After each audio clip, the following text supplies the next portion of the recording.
Hi everyone, I am back with another hair tutorial. So this is a braid out tutorial on how I get my hair to be this big on day one. I know there's always a struggle with braid outs and wash and goes and how to get like volume on day one. So yeah, my hair is looking juicy and big. We've got volume going on. I found the perfect product combination to achieve this look, and I also share a little trick with you that I do to make sure that my hair is even more stretched and get even more volume on day one without having to use any heat. If you are interested in how I get my hair looking this big and this volume and just this big fluffy braid out fro, then keep watching. I've just got out of the shower. I washed my hair with the Natural Fusions shampoo and conditioner. Love this range. This is really good if you need like a deep cleanse on your hair. When I get out the shower, I keep my hair in these clips, but I wrap my hair in a towel because I don't actually like my hair to be soaking wet when I do a braid out. I know a lot of people like to style their hair on dripping wet hair and they use a spray bottle even when they get out of the shower, but I don't do that. I just find that my hair just doesn't define as well if I have it on dripping wet hair. So the products that I'm going to be using for the braid out, first I'm going to go in with the Shea Moisture Curl Enhancing Smoothie. This is like an OG product. Then on top of that I'm going to add the Curling Gel Souffle. So this combo isn't anything crazy, but it's not one that I've actually used for a braid out before, and I did it the other day and it came out amazing, and it was so big and fluffy and light, so I thought I'd hop on and share it with you. So my hair is in 4 big sections, and what I do is I add the Curl Enhancing Smoothie to the whole section, and then I split that section in half because I'm going to do 2 braids per section, and then I get the curling gel souffle and then rub that into the smaller section. I then use my Denman brush, which is the only brush that I ever use to detangle my hair. Just make sure that the section is all nice and smooth, and then braid.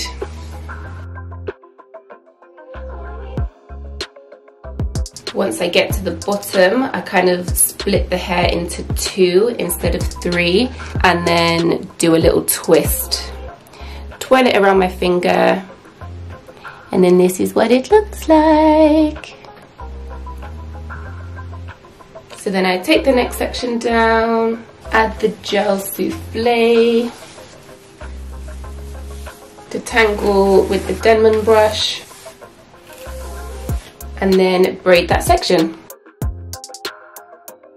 Here, for the front, I want a slight side part. I don't want it to be super deep, so I'm just gonna put it like here. In the front sections, I tend to part it on a diagonal, if you see what I mean. I just find that when the hair is dry and you take the braids down, it falls better and like hangs nicer.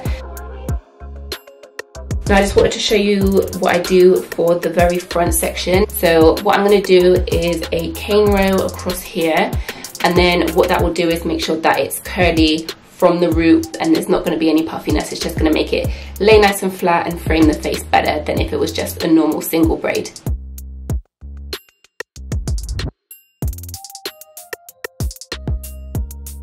I'm now just going to get on with my day whilst these air dry. I'm going to come back to you later this evening to show you a little trick that I do to make your hair more stretched and big on day one. So yeah, I'll be back later this evening before I go to bed to show you exactly what I do to get big, stretched, fluffy day one hair on a braid out. Okay, so it's now evening. The braids have been drying for about, what's the time? 8 hours. As you can see, my braids have kind of shrunk up from earlier today, so they're now kind of maybe just past my collarbone. What I'm going to do is unravel each braid brush it out with my Demon brush and then re-braid it. I'm not gonna add any more product, I'm not gonna add any more water. I'm just gonna take it out, brush it, re-braid it, and I will show you the difference in just a minute, how much longer it makes that braid.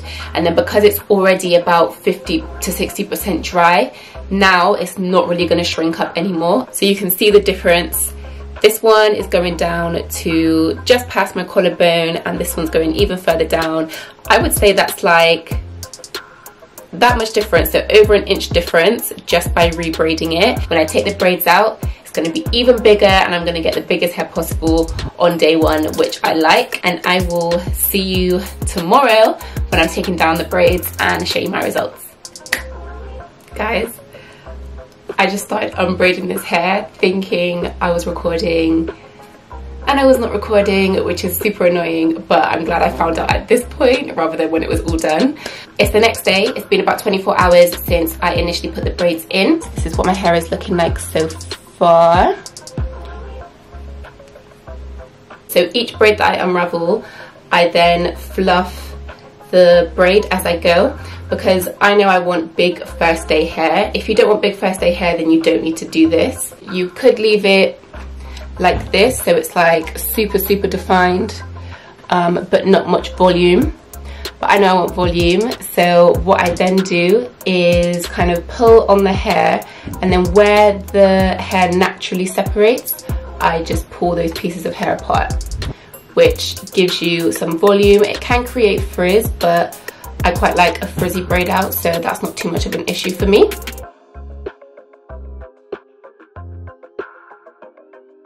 Okay, so this is what my hair looks like after taking down the braids, separating them a little bit, but I've not done any other fluffing apart from that. It looks good, but I want it bigger, so I'm gonna go and grab my white tooth comb, gently fluff it out some more, and then I will slick down the edges, and then that will be style done.